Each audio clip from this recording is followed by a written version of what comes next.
Eldon, I want to make sure that you were able to hear all this. Thanks for being my collaborator here.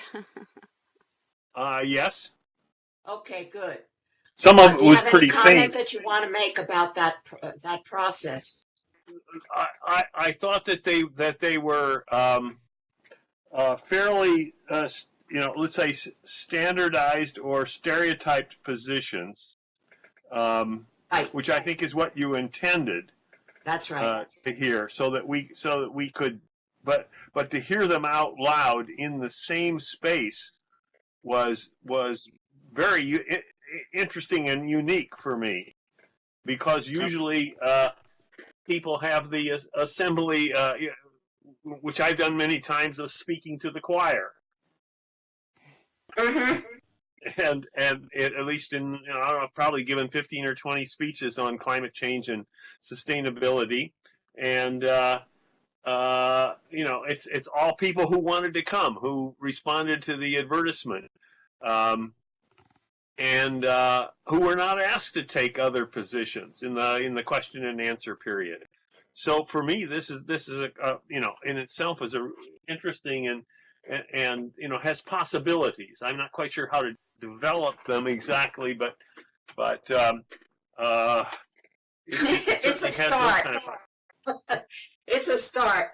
This is really experimental, but it's very interesting to apply this kind of field theory approach to this. This is one of my mentors, Arnold Mindell, who's a neo-Jungian analyst, has done a lot of what he calls global process work, where he has natural, quote, enemies of different countries, Japan and China, all kinds of representatives of different countries come together in this institute, and they have to learn how to represent each other's positions and go more deeply into what those roles are, as opposed to being in a fixed position. And somehow, when that happens, new things start to come out of that. Now, if we had kept that dialogue going, you would see those objects coming closer together, because what they're looking for is common ground. I wish that members of Congress were here to see how that could be possible. But that's probably a pipe dream for now. So now I'm going to turn this over to Lucida, who's going to be doing the next part. Thank you, Marley.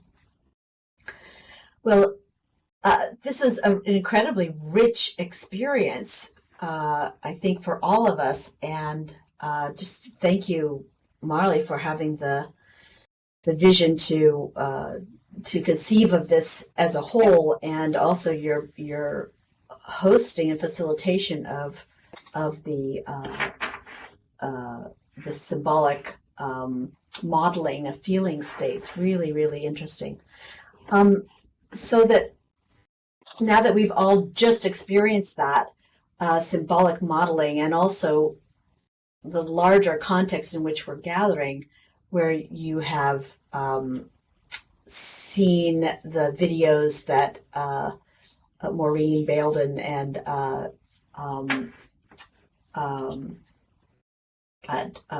Bob Eldon have put forward, and no doubt quite a bit of we all come to this conversation with our own perspectives and our own history and work in this sphere. And I just want to take this next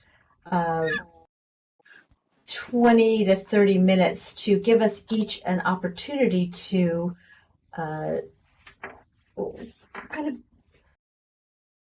presence what it is that has been pulled forward for us from this experience of the symbolic modeling and the ground that we've received from Eldon and Bailden. And so the way we're going to do it is just to go around the circle if you want to pass the first time around. If you want to pass, period. If you don't want, if you don't feel like sharing anything now, that's fine. But we'll go around the circle to my left, starting with dancers. After me, I'll start and start us off. But we'll go around the circle, and we'll probably have a couple of minutes each if we each speak, 2.5 minutes. And if Francisco can let us know when we're right around the 1.5, 2 minute point, then we know to just pull our piece to a close. And when if as you're speaking, questions are surfacing for Bob or for Maureen, Eldon, Belden, you can speak those, and they won't respond to them right away. We'll have time after we are after we've all had a chance to share what's present for us now. Belden and Eldon will both have a period of time where they can respond to that. And then we'll have some time afterwards that they're willing to stay and answer any questions that you have about their work and what you see around us and the videos that you saw beforehand. Yes, welcome, Jack McCare. It's a great name. We have just finished the first process, and we're in our kind of conversation about it phase now. So you're welcome to take one of the seats around us, I guess. I can start us off, and Francisco is going to time us, and he'll ring a little bell when we get close to the edge of our time.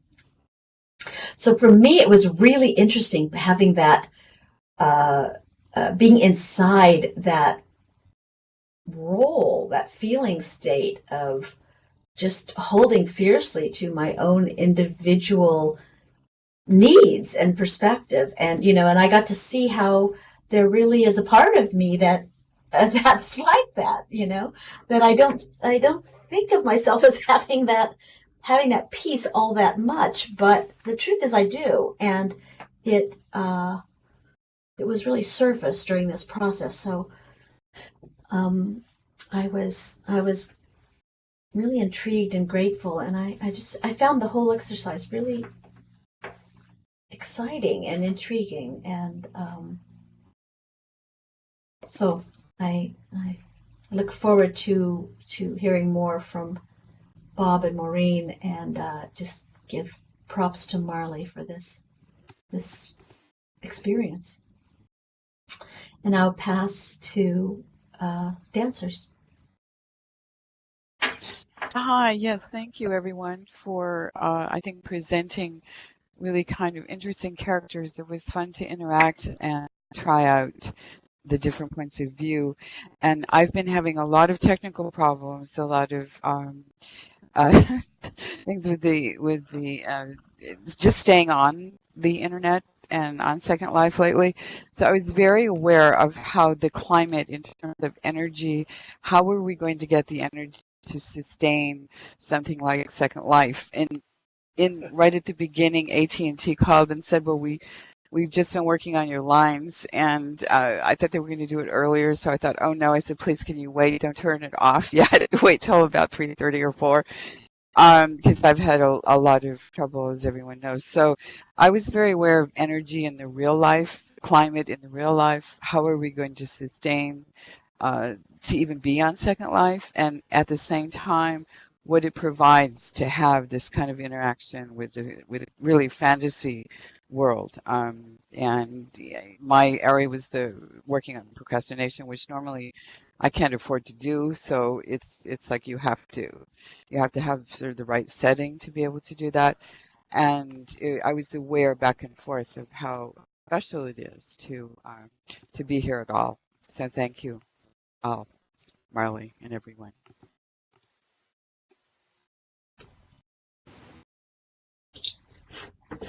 Or we can pass to Francisco and Carla, and then maybe skip Marley and Belden and Eldon for the moment and end with them.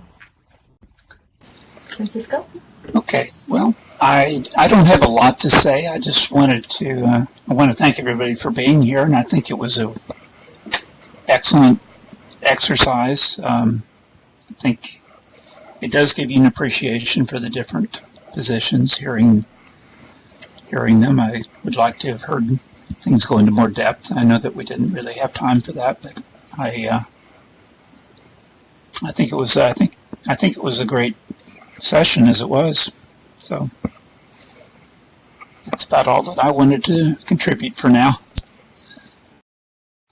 I found it very interesting to really, sort of have.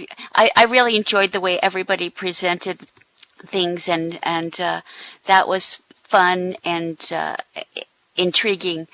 It was also somewhat frustrating at points because I think especially I'm not sure who it was when I was over on the me first side, and then the other people were over on the spiritual side, and one of you said something about how hard it was, and that's kind of what I had been experiencing when that it's how hard it is to talk when I was in that role opposite you when you were on the me first, how hard it is to talk across that big divide. And because it's almost like we are coming from different planets, and I think we can all, get on board with either one.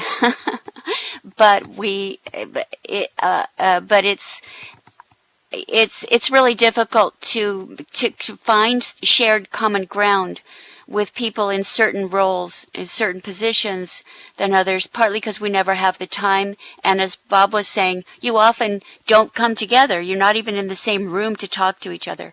So it was nice to do that in a virtual way, literally and figuratively, in that I think most of the people were taking roles that maybe they don't necessarily fully ascribe to and did a great job. But it was interesting from that perspective. Thanks, Carla. Thanks, everyone, for being here. This was a wonderful process. And Marley and I have worked together before on designs of this kind to get to the underlying feeling of what's going on. And I think Marley introduced me to this process, this particular one. And I have worked for decades with people using artistic kinds of methodologies to get away from what our heads are telling us all the time and into what an involvement with image, metaphor, making can tell us. And I think that this is just an especially good way for doing that. And I think that the methods we're pursuing today would kind of yield two products potentially that could be put together in a sufficiently long workshop. One would be to really go depthfully explore the gestalt of the made object, which I think we got a little bit of a chance to do with Wiz's build, because Marley asked such great questions about how we can place ourselves into the feeling state of every part of an object that we've created. And every piece of it has something different to say. For example, if I were to re-inhabit mine, I was thinking about what each of those pieces would have, what voice it would use for me and what it would tell me. And each of those was somewhat different. So that there's a really great self-discovery process that can be aided by people who add to it, who amplify it. The second product is, of course, the need for a dialogue, which can occur after we've gone somewhat away from our sloganeering. We start in our position of slogan, but we go into a depthful self-examination and then bring that to a much more enriched dialogue, which I think just has incredible potential with sufficient time spent doing it. So I just think this is a marvelous process, and I was really grateful to be invited to participate today. Thanks, Hef. Lucina, did you want to speak? Sure. I'm always impressed by the power of doing this kind of work. because when you start really, I don't know if you felt this too, but when you start really trying to express a position, which was not my usual position, of course, that was more difficult, things happen that you don't expect, especially if you pay attention to your body. So I kept changing what I was doing, even though I thought about it before, more than I expected, to give a sense of this dual response I had. I also felt that going around, and I wish we had been able to do more of the positions, because they were all so interesting, that going around and hearing other positions, I could feel started to modify mine. And by the time we got to the end, there was a process that actually did occur in my body as well as in my mind. So I guess I'd say those are the things that I take away from this right now most. Thank you, Lucina. I think let's pass over to you, Marley, for what was it like for you? I felt like a chicken with 8 heads, just running around, trying to pay attention to a lot of things at once. As you know, I told people before many of you came that this is like a spiritual exercise for me, to flow with the unexpected. People don't show up, or they come in late, or people come in that I wasn't expecting, or some of the positions that I thought were really important aren't getting represented because someone had to drop out at the last minute, and so on. So all of this is sort of like a mirror of the chaos of social messes, of what we have to deal with on a much larger scale, that in this world and even in the other world, these things keep happening that we don't necessarily have control over. And, part of our way of being, you're going to probably hear Maureen say more about this, or Belden, is that we need to have so many different skills and the ability to be flexible and to see the opportunities that are occurring moment by moment, things that we didn't expect and things that show up serendipitously, that help us along the way, and things that get in the way. And it's a whole process. So the paradox for me is that I have to be rooted in my individual experience and in the cosmic experience at the same time. And that's quite a challenge. And, I fail a lot of the time, but I keep working away at it. So this microcosm that we've been involved in today keeps reminding me of the macrocosm of the much larger kinds of issues, which a number of people here have been working on in different ways. And what is asked of us in order to be able to not just survive, but keep being our creative human selves in response. So I was fascinated by what you each did with this. You were very articulate and creative in your expressions. And I'm now, of course, imagining what some next steps would be in putting together, getting more of these positions expressed, putting together some kind of a play that has these symbolic roles as characters and so forth and so on. That's what happens to me in my imagination. So I think that's all I'll say about it for now. Thanks, Marley. So pass to Belden or Maureen. What's presencing for you? What's coming forward for you from being part of this process so far today? Listening to people as you're going around the room, a couple of things came to my mind, and one of them was the comment that the technical I don't know who it was, but we're talking about the actual geoengineering and the sort of all the technical aspects of this issue, and then suddenly said something like, we're thinking about the emotional dimensions. And I had this thought, was that part of the struggle, I think, is to get these two together, to be able to handle the technical challenges and opportunities that Bob talks about in his wonderful murals, but also understand that it's human beings with an emotional life and a psychological life that has to cope with all this. So in a sense, we have to learn, we have to get better at handling the technical and the emotional at the same time and not separating them out. And I think this is a kind of an experimental space where we might want to play with that a little bit, which I think is really terrific.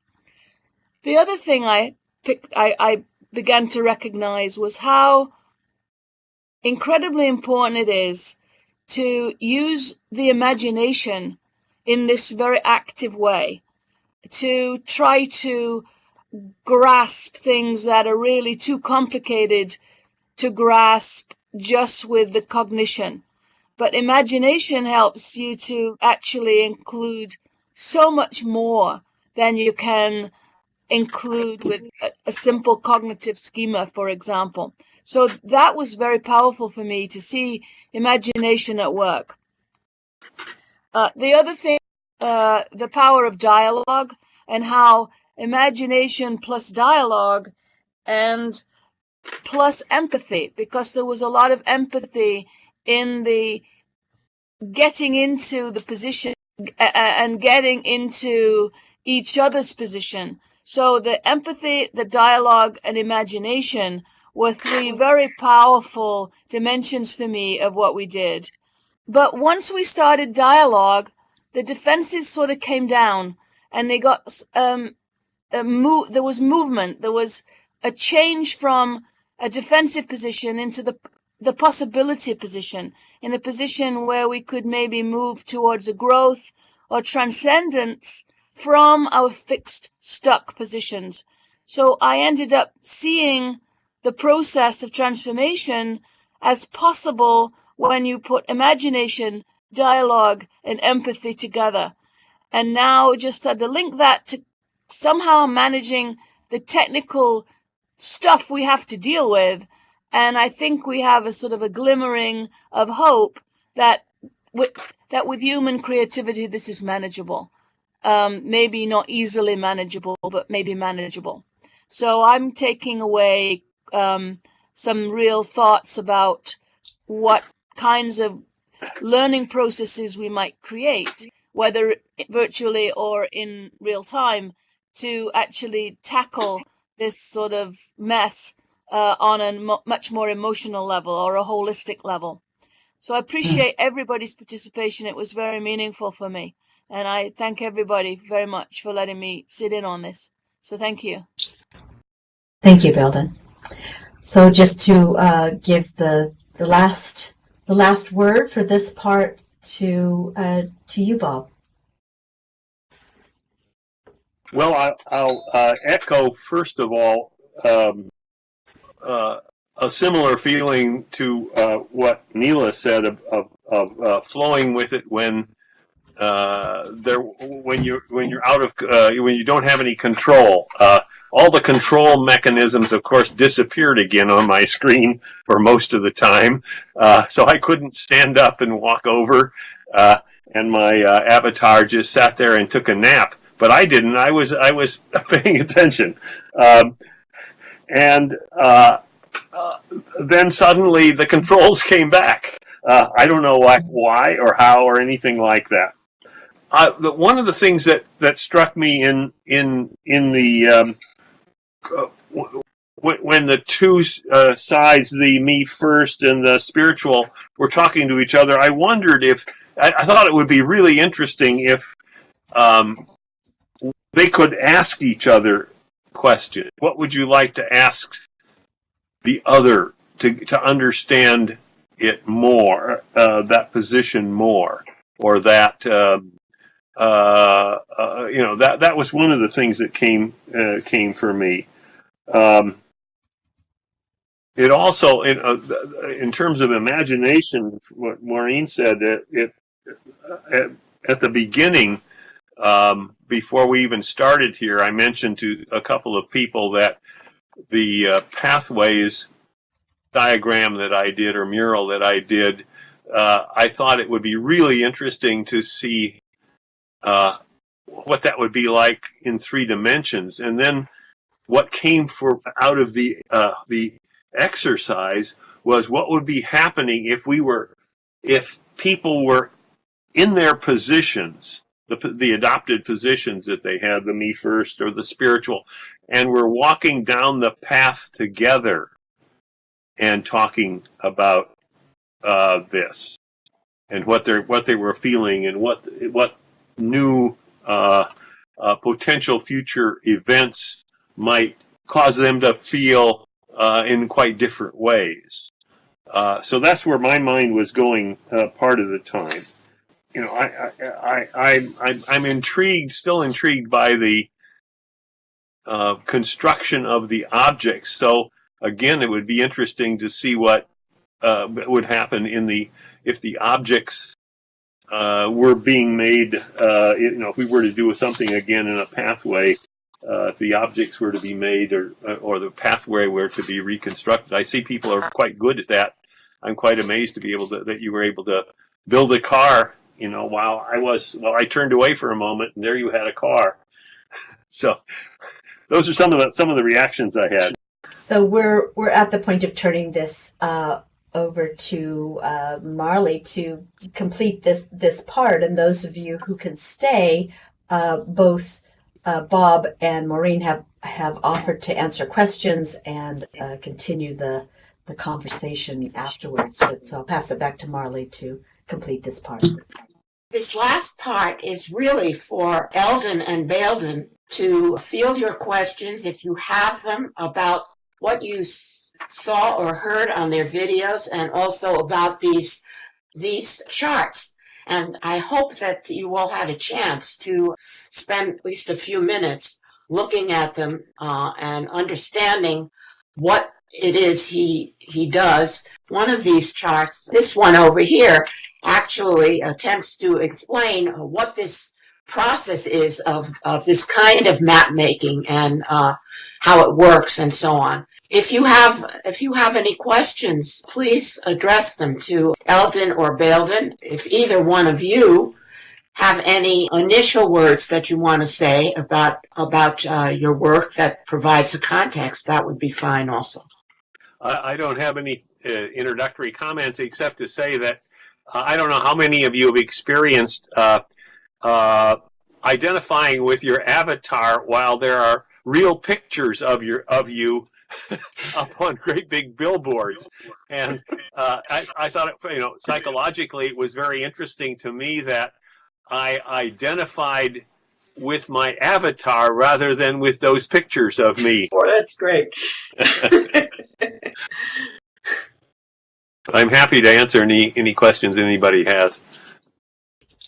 I'm curious, Bob, about how you use the information and the diagrams and maps that you've been creating over. It's been a while now, hasn't it? I mean, about 20 years. Yeah. Well, lots of different projects. In some cases, I work over say a 3-month period with a governmental task force, and we meet every 2 weeks or so for an afternoon, and we collect data from their discussions. In this particular case, about different difficulties that they're having with the messes that they're facing, and then we make the diagrams or murals in between on the computer, and then bring them back to the next meeting, so that the focus is on building this a description. We call it a mess map or a map of the social mess over time, and people. Actually, it's a kind of thing where people get involved in really listening to each other very well, because the definition of a mess is a systemically interrelated set of problems. So that's one way. In other ways, I will work. We're currently working with a European task force where it's they're economists, and they're doing several large scenarios of the future and of the next 40 years. And so we've had several 4-day meetings, and in between a sort of subgroup of the task force are on Skype with me, once a week, and we're building up some pictures of maybe like the pathway mural that you can see there. So it really varies, and people, and in other cases, for example, last fall, one of the murals was just exhibited at the city hall in Seattle. So people could walk up, and we had an event that was built around it, but the mural was there in front of the ante room to the city council chambers for 2 months. So everybody who was going to go in and talk to the city council at least had to walk by it, if not to stop and study it. So there are a lot of different ways. If other people have questions, they can just either put them into chat or use voice and ask. While we're doing that, I'd love to ask you, Belden, Maureen, about something that you said a few minutes ago about the importance of imagination, and I'm wondering about that in your own work as you're looking to kind of imagine the kind of person, kind of society that we need to evolve into in the future. I'm just curious about how you work with imagination. Mostly, we work with people who are using their imaginations and try to create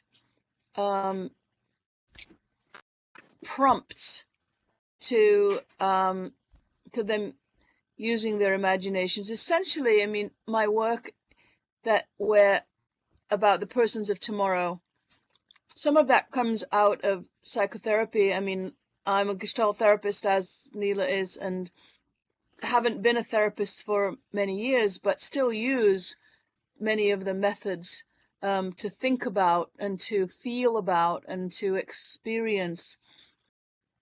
It's mostly working with people together collectively to imagine ways of conceptualizing a growth path in the midst of what seems like an overwhelmingly bleak scenario. So we might create different scenarios that the data that's available could be organized around different scenarios for the future, for example, that you cut 1,000,001 data points, and 4 or 5 possible futures can be made out of that. And then people can be asked to inhabit each of those different futures and think about what they would need to be successful in any of those particular futures. So building scenarios would be a way to move into an imaginary future based on data from the present, that data could be organized and coalesced around different kinds of stories. So using stories about the future, using images about the future, using scenarios about the future are all ways of imagining a world. Once that's imagined, then to consider what would be needed in that kind of a world. So, for example, one of our colleagues did some scenarios in India, which came out with 4 different possibilities for the future of India. And these possibilities were scenarios. One scenario he called tigers marauding, which was an image of India as being devoured by global capitalism and essentially leaving the bones behind, and the Indians having not much benefit from that at all. Another scenario was buffaloes wallowing, and this was a scenario of massive bureaucracies that can't do anything, that just basically look after each other and look after the bureaucracies, but don't ever actually produce anything for the people. And a third scenario was peacocks preening. And this was back to the Maharajas, the super rich, the absolute conspicuous consumption, and to hell with the little people. And the fourth scenario was, they called it Fireflies Rising. And Fireflies Rising represented a world in which hundreds of thousands of small entrepreneurs, small businesses were actually getting on with the business of recreating a new India, using the wealth that was now coming to India, but using it in a bottom-up. So once you have those four scenarios, you can start to think about, well, what kind of structures would we need? What kind of laws do we need? What kind of enabling conditions do you need to build for the preferred scenarios and to maybe avoid the not wanted scenarios?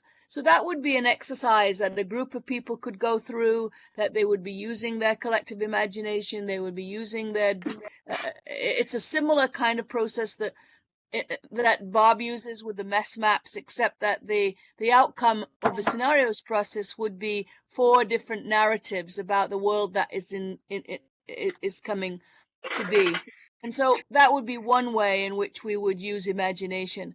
But more concretely and more commonly in our work, we work with people who are artists, who are poets, who work in communities, work with children, work with disenfranchised people who are struggling with a world that they can't control and they can't understand, and they're overwhelmed and anxious. And we use imaginative processes to liberate in a sense, their growth impulse, their impulse towards growth and transcendence, to not get bogged down in the mess, to not be paralyzed by the mess, and to find their way forward. So there's many different ways, and what you're doing right now might be a way to work. We could take on almost any problem and use imagination to work to think about new ways to.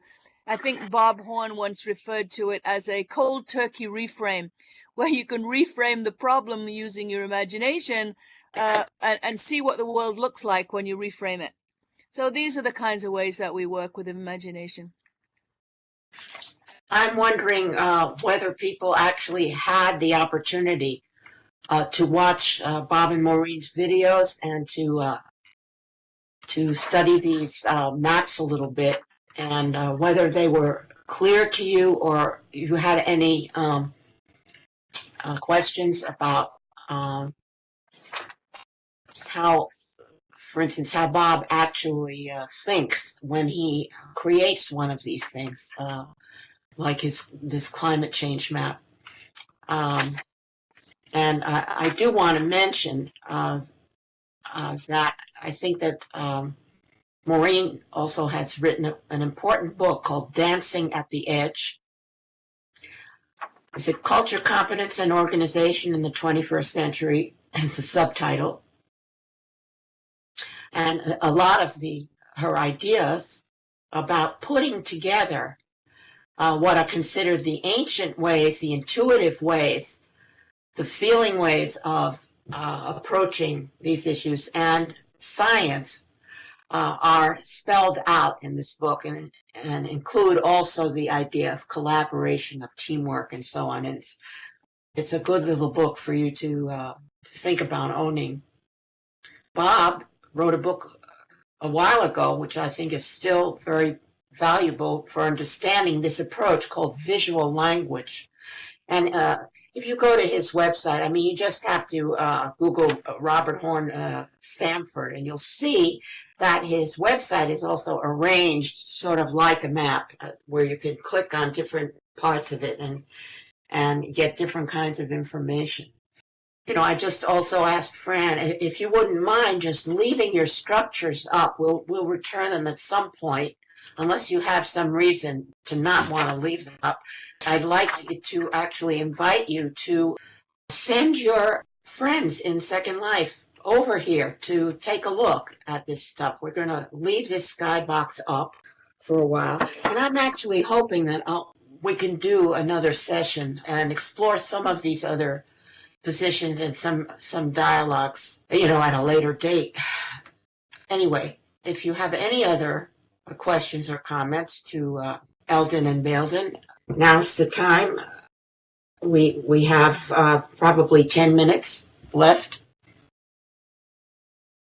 Well, I have to leave soon, but I was kind of intrigued with the what I heard come up a couple of times from both Bob and Maureen that had to do with creating some kind of a pathway or scenario where you could have, and I don't know if they were intended together, but my brain put them together, where you would have people walk down together a certain pathway and discuss, options or where they wanted to go or whatever. I could see those being really something you could do in a 3D world to. The problem is, so many of the people in the denial phase get into everything seems like propaganda to them. But I just thought that was a very intriguing idea to think about working on. As Bob was saying, he felt like he was his avatar, even though he's got his picture, and that's what happens to people. So creating something where they're actually walking along some of these potential futures could be very powerful. Anyway, I was just thinking about that. Was that Carla? Yes. Carla, there's some really, the scary thing is there's some very good stuff going on in the military right now in creating precisely what you're talking about. And taking the data isn't about climate change, although maybe they are doing some things on climate change, but a colleague of mine is doing a lot of three-dimensional pathway walkthrough experiences for cultural competency. That it would be a virtual world in another culture, and that it's designed for military people to experience themselves in a culture that's foreign to them and learn some do's and don'ts. But they're very sophisticated three-dimensional walkthroughs. So the basic skeleton for something like that may already exist, and I do think it would be a very powerful way, and I don't think it needs to feel like propaganda. It just needs to feel like an encounter with this information or with these ideas or with these threats or with these opportunities. And I think it's a big deal to create such an environment, but I think it's already being used by the military to create all kinds of alternative futures. But of course, not necessarily a balanced, not necessarily globally balanced. That's my political position coming out there. Yeah. Yeah, I think that what the military is producing maybe has a different orientation than I was thinking of, or that maybe you guys would be thinking of. Well, I thought, I was intrigued with the notion of walking down the path together, and stopping and discussing various steps along the way or places along the way, maybe 5 years from now, on the pathway that might have been discussed, that how that would be different than the dialogue of talking across or talking from the two different positions, the me first and the spiritual position that we did a little earlier, and what different kind of dialogue that might produce, even though there were people where the persons were staying in their role or in their position, as we called them in this thing, the position. That's intriguing. What would it be like to carry your position that may not have been yours, but to walk down a pathway with someone? Right, and I think that could be a very intriguing experience too. I think there's something about movement, and there was that thing where when we were all, we had the people on the spiritual platform and speech people on the me platform, and there were just the logistical things of the voices not carrying very well, and just feeling it was an oppositional thing where what you're talking about is a shared experience, walking together and discussing as you go, which can be a different feeling. Yeah. Yeah. I'm thinking that sort of in the spirit of an experimental laboratory, where my mind goes is, let's try out a number of different ways of bringing this kind of stuff alive. One would be certainly the one that Bob is talking about, like what happens when you do X, and then having people be moving around the space the way the global process works. People stand in a circle and they keep moving to different positions to express what that position represents. And then, as we did here, kind of other people amplifying the position, so that when you're dealing with any kind of issue, you try to develop as many different points of view as possible. And often what happens is that some new thing just emerges out of this once people have the experience. So it can be a circle, it can be walking on a path, it can be lying on the ground with your heads in the center and your feet out. I mean, there are a lot of different ways that could be experimented with to see what happens when you approach this work, different kinds of scenarios. We're very close to ending time. I want to just check to see if anyone has anything burning to say before we end the session. I just had a very quick question. We were talking, I was interested to hear the tone of surprise that Bob evinced about identifying with his avatar, and just how Maureen and Bob especially, how you see this environment in Second Life, which is going to be changing as time goes on, but the possibilities for this in particular for carrying out this kind of and related kinds of work.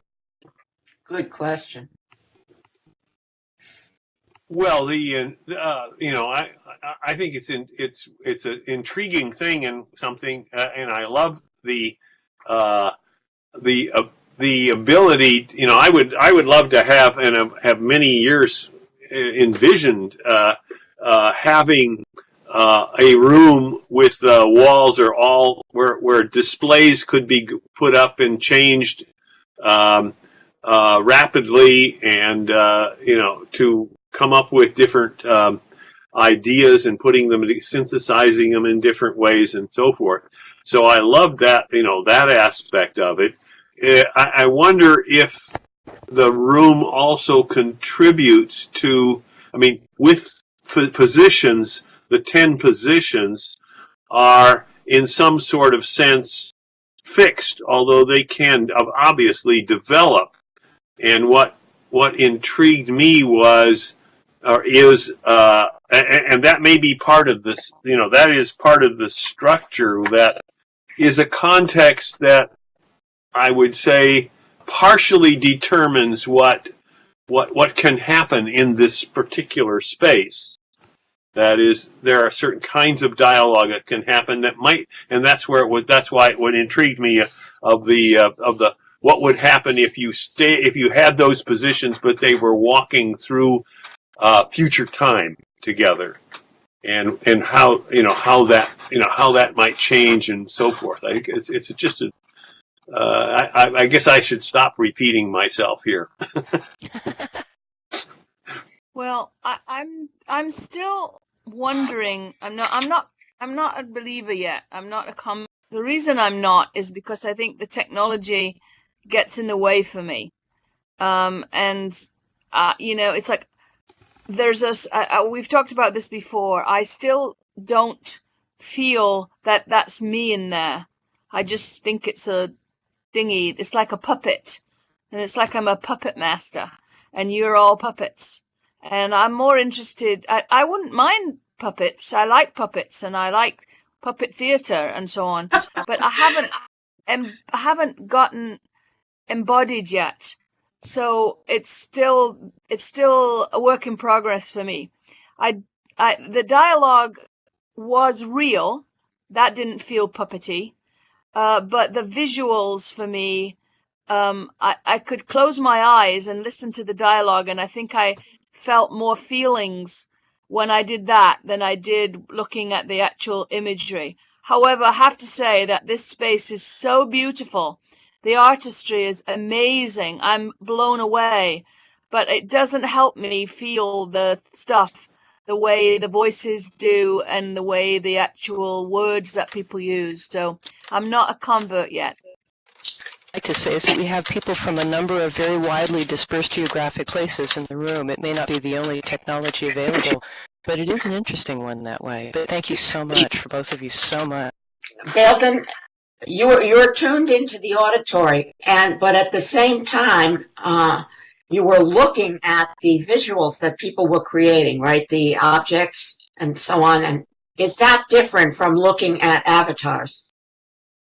Well, yes, that was different. I mean, when we were talking about the green thing inside the black dome, I could see the relationship between the green thing and the black dome. And okay. I could see. Yeah. I think it does take a while. You know, I've been in here 7 years. It probably took me 3 years before I felt like, that there was some kind of cohesion. It takes people different periods of time, and I do understand what you're talking about. Unfortunately, we're out of time. I don't want to keep people here past the designated time. I want to thank all of you very much for coming, and I know how busy everybody is, and I'm hoping that we can keep experimenting. And if you don't mind, I'd like to leave your objects up and have you invite people in to see this stuff. You're welcome also to share those video links with friends. And we will have a video. And let's talk about the rights on that. It's meant as an educational tool. It's not a commercial product. So people here can share this with their friends who might be curious or interested. I may actually show it here on this site. I'm hoping to keep this skybox up for a while. Have a video showing. And so that's another step removed from the virtual to the virtual.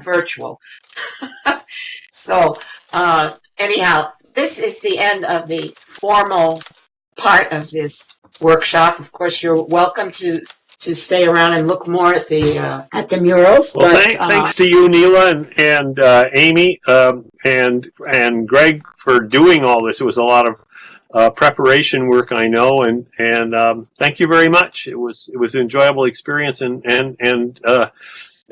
fired up my imagination a bit. Thank you, Bob. Thanks so much.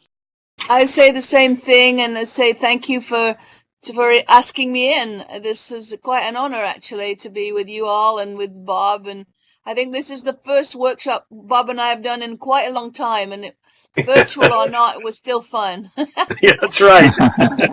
That's right. It's the first time. In case some of you don't know it, Bob is my ex-husband. We were married for 17 years, and we've been lifelong colleagues and friends. And we've talked for a long time about, collaborations, and we actually support each other's work in various ways. So it was a total pleasure to be able to bring him in here and do this kind of project. And Amy, Lucida, it turns out, knows Bob. So there was a connection there, and I met her here in Second Life and on a World Cafe. And we have not met in physical life, but I hope we do someday. And I've known Maureen for years and years and years.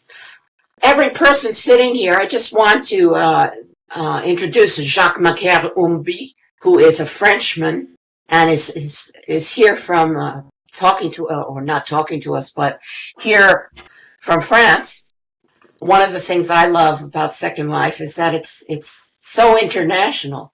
You know, there are people who can gather in the same space, and you know, Baildon is talking to us from London, even though they are across the world. That to me is a very exciting kind of thing. Thank you, everyone. Thank you. Okay. Yes, thank you. And thank you, everyone. I really, it was a pleasure to be an observer. Oh, great. Glad you could make it, Tara. That's lovely. Thanks, everyone, for your donations. I really appreciate it. I wanted to say in relation to the observers that you're part of you were part of the experience today. You know, your holding was also part of what happened in the middle and what was able to happen in the middle. So thank you. Absolutely. Yes, and you know, when you if you next time you're in, those of you who haven't been on this sim, this is a skybox. It's actually my second skybox. My first one has my Octagon on it below this, and then on the ground is my art gallery where I'm doing a workshop on December 6th called Visions of Self. So if you know people interested in the mixture of art and psychology, have him get in touch with Fran and he can send more information about that. We do a whole bunch of, you know, different kinds of programs. So,